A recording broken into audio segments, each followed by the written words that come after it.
আপনি একটা জিনিস খেয়াল করে দেখবেন, যত ভাঙাচুরে হোটেল আছে সেখানকার খাবারের মান এবং স্বাদ কিন্তু অত। সারার লাগাটা দুধ চালে আয়।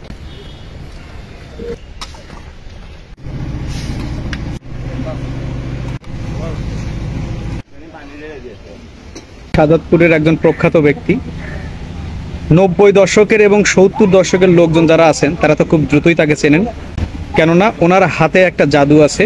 শাহাদাতপুরের যদি একমাত্র অন্যতম মাংসের ভাতের হোটেল থাকে সে হচ্ছে ইখতিয়ার ভাইয়ের হোটেল।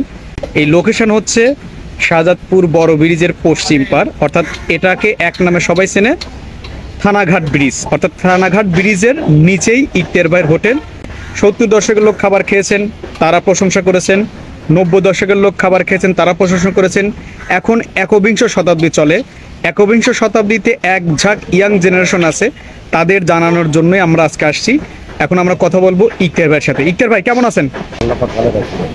আচ্ছা, এই যে আপনার ভাতের হোটেল শাহাদাতপুরে কিন্তু এক নামে সবাই চেনে এবং বিখ্যাত, এর পিছনে কারণ কি? এর পাশে মনে করেন আমার মানে রান্না বাড়া বা আসবার পদ্ধতি ভালো আছে বলে আল্লাহ পাক আমাকে মানুষের দোয়া এগিয়ে নিয়ে গেছে।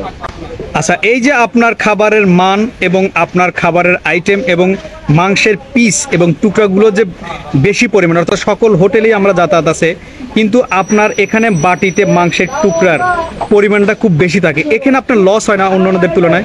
মনে করেন যে আমরা ভাতে লাভ করি, মাংস মনে করেন যে আমরা খুব একটা লাভ করি না। আর সবাই আসুক, চেনুক, জানুক যে আমরা কি খাওয়াই, শাহাদাতপুর বাসে কি খাওয়াই। আচ্ছা, আপনার এই যে খাবারের মশলাগুলো, এগুলো আপনার কি দোকান থেকে কেনেন নাকি নিজের? এটা আমরা বাজার থেকে নিয়ে এসে সব বাসায় আমরা এগুলো মেলামত করি না, মানে সব হাতে বেটে দেই, পাটাই বাটি।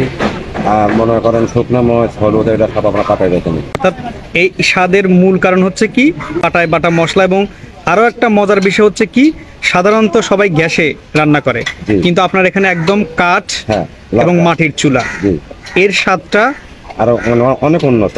সকাল থেকে কয়টা পর্যন্ত খোলা রাখেন? 9:30 পর্যন্ত।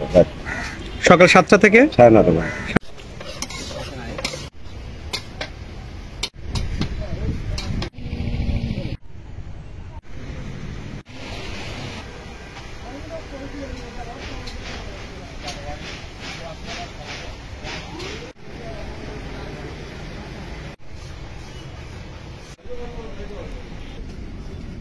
অর্থাৎ স্বাদের দিক দিয়ে, মানের দিক দিয়ে এখনো তিনি শাহাদাতপুরে অতুলনীয়, এবং তিনি এখন পর্যন্ত একতরফা ব্যবসা করে যাচ্ছেন। এই থানাঘাট এখানে যে নদী পার হইতো, আমাদের রতনকান্দির কিন্তু যে ব্যাপারটা হয়েছে, এখানে কিন্তু ধাইনা করে আমরা যাইতাম, অর্থাৎ আমরা বছরে ধান দিত, বাসা বাসা গিয়ে ধান নিত। এই ধরেন আপনি 20-25 বছর হবে। 25 বছর ধরে এখানে আছি, এখানে খাল ছিল, ধরেন নদী ছিল, ভরে ভরে। এটা কিন্তু কমন, আমার মনে হয় এখানে অনেক দিন ধরে তুমি আসো, ছোটবেলা থেকে এখানে আসো। ইখতিয়ার ভাইয়ের ব্যবহার আচরণ কেমন? ভালো। বেতন ঠিক মতো দেয়? তারপরে খাবার ঠিক মতো দেয়? আচ্ছা, তার মানে এখানে তোমার একটা সুবিধা কি, তুমি কাজও করছো এবং ইখতিয়ার ভাইয়ের হাতের মজার রান্নাও খাচ্ছ।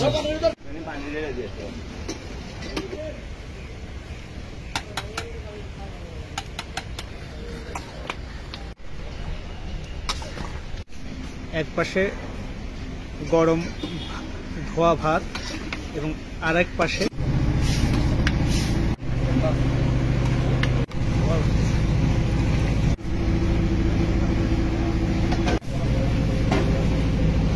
মাংসের স্বাদ খুবই ভালো, আমরা হাতে বাইতে করে তো তার জন্য খুবই স্বাদ। তুমি তো খাও তাই না? হ্যাঁ, আমি রেগুলারই খাই। তোমার এখানে যতগুলো আইটেমের নাম বললে, এর মধ্যে তোমার কাছে কোনটা সবচেয়ে বেশি ভালো লাগে? গরুর মাংস সবচেয়ে।